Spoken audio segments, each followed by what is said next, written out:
Cool politics చేసే Kothagudem MLA Kunamneni Sambasivarao TV9 cross fire లో కాస్త ఓపెన్ అయ్యారు. సింగరేణిలో ప్రభుత్వ జోక్యం, ఖమ్మంలో పొంగులేటి పెత్తనం, రెండు పార్టీల మధ్య పొత్తు ధర్మం సహా చాలా విషయాలపై ఫుల్ క్లారిటీ ఇచ్చారు. అన్నిటికంటే ముఖ్యంగా బీజేపీకి కూనంనేని సవాల్ విసరడం హాట్ టాపిక్ గా మారింది.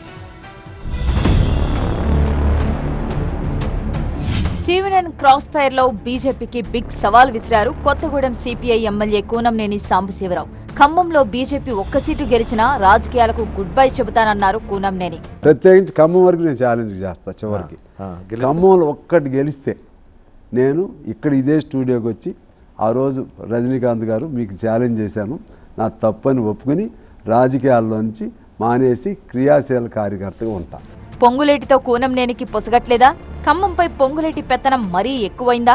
కొత్తగూడెంలో మీకు అక్కడ మంత్రి పొంగులేటి శ్రీనివాసరెడ్డి మిమ్మల్ని నిరంతరం ఇబ్బంది పెడుతున్నారు, అడ్డగిస్తూ ఉంటారు, మీకు అక్కడ కంటి మీద కునుకు లేకుండా చేస్తున్నారు అంటారు, నిజమేనా? నన్ను ఎవరు ఏం చేయలేరండి. సాంబశివరావు అనే వ్యక్తిని చేసే దమ్ము ధైర్యం ఎవరికి ఉంది. పొంగులేటి మనస్తత్వం ఎలా ఉంది? దానిపై కూనంనేని మాటేంటి? ఆయనకి ఓవర్ ఉత్సాహం ఎక్కువ. సహజంగా ప్రతి దానిలో కూడా తన పాత్ర ఉండాలని మనస్తత్వం అవుతుంది. ఆధిపత్య ధోరణి అంట. అది మనం ఓపెన్గా చెప్పుకోవాల్సిందే. అది ఆధిపత్యం అంటారు, ఏమంటారు నాకు తెలియదు. కానీ అంతేనా? రెడ్డి ఖమ్మం మధ్య జరుగుతున్న వారి కింద ఖమ్మం జిల్లా వరకు అది రాదు. నిజంగానే కొత్తగూడెంపై పొంగులేటి కన్ను పడిందా?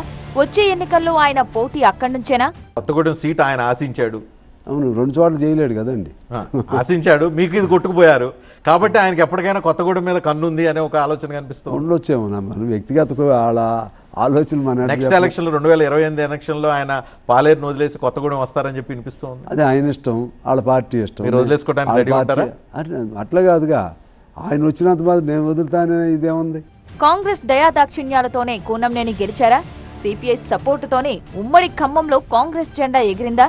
కాంగ్రెస్ దయాదాక్షిణ్యాల మీద మీకు అక్కడ గెలిచారు, మీరు మిమ్మల్ని ఎవరు ఏం చేయలేరని నమ్మకంతో ఎట్లా చెప్తారు మీరు? మా దయాదాక్షిణ్యాల మీద వాళ్ళు గెలిచారని మీరు ఎందుకు అనుకోరు? ఇప్పుడు నేను మొదటిసారి అంటాను, వాళ్ళ దయాదాక్షిణ్యాల మీద నేను గెలిచాను, సంతోషం. నేను ఒక సీటు ఉంది, నేనే మిగతా సీట్లన్నీ వాళ్ళవి. మరి అదే నేను అనేది, వాళ్ళ వల్ల మేము గెలిచింది 1, మా వలన వాళ్ళు గెలిచింది 9.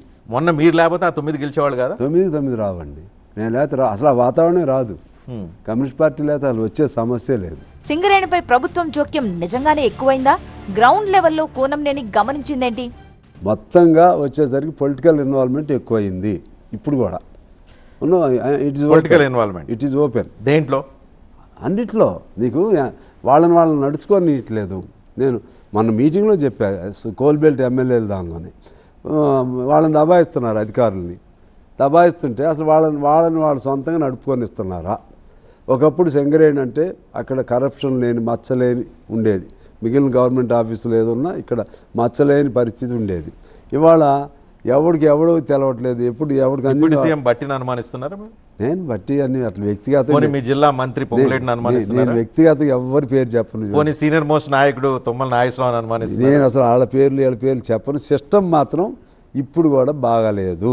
మొత్తంగా తెలంగాణలో తాము ప్రతిపక్షం అంటున్నారు కూనంనేని సాంబశివరావు. కలిసి పోటీ చేసిన ప్రజా సమస్యల విషయంలో ప్రభుత్వంపై కొట్లాట మాత్రం ఆగదన్నారు.